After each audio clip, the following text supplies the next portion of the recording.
Experimentos de Faraday. El experimento consistía en conectar un solenoide a un galvanómetro y hacer pasar un imán por el centro. Al hacer esto, pudo observar que la aguja del galvanómetro se movía hacia un lado y después, al pasarlo en sentido opuesto, la aguja se movía en otro sentido.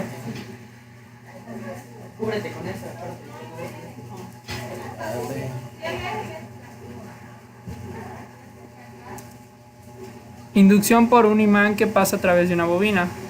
Faraday utilizó un tubo de cartón con alambre aislado enrollado a su alrededor para formar una bobina. Conectó un voltímetro a través de la bobina y registró la fuerza electromotriz inducida conforme pasaba un imán a través de la bobina. Las observaciones que Faraday obtuvo fueron las siguientes. El imán en reposo dentro o cerca de la bobina no se observó voltaje. El imán entrando en la bobina se registró algo de voltaje, que alcanzó su magnitud más alta cuando el imán se estaba acercando al centro de la bobina. El imán pasando por el centro de la bobina se registró un cambio súbito del signo en el voltaje. El imán saliendo de la bobina se registró un voltaje opuesto en la dirección inversa a la del imán, moviéndose hacia la bobina. Ok, ecuación de Maxwell. Para comenzar tenemos que tener conceptos claros, como lo es la fuerza electromotriz, que se define como el cambio negativo del flujo magnético con respecto al tiempo. Para el flujo magnético,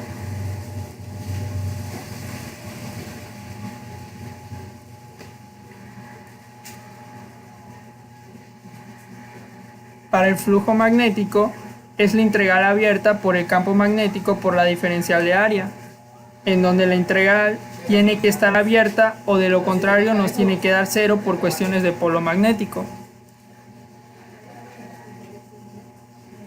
Ahora, las que tienen que variar son el campo magnético o la diferencia de área. En este caso, para simplificar el ejemplo, vamos a hacer que varíe el campo magnético.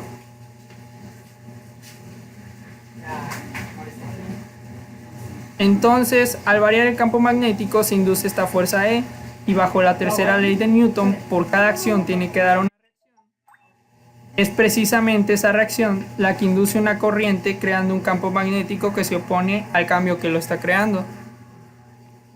La ecuación de Maxwell es la integral de circulación de un campo eléctrico, ya que en un campo eléctrico las cargas circulan a su alrededor. Todo esto se multiplica por la diferencia de longitud, que será igual al flujo de las cargas eléctricas, y todo esto se puede convertir a una integral más sencilla, donde te queda una doble integral del área que encierra el camino de circulación de las cargas multiplicada por la diferencia del área, que va a ser igual a la ecuación del flujo de las cargas eléctricas. Toda esta integral de la izquierda se cancela, quedándote solamente el área, y del otro lado se cancela el vector área, quedándote la variación negativa del campo magnético con respecto al tiempo. De esta forma queda ilustrada la ecuación de Maxwell. Hay que saber que es una propiedad muy importante porque ya más adelante se empiezan a ver las propiedades de la onda electromagnética, donde una onda electromagnética es ondulatoria y la onda magnética oscila en otra dimensión perpendicular.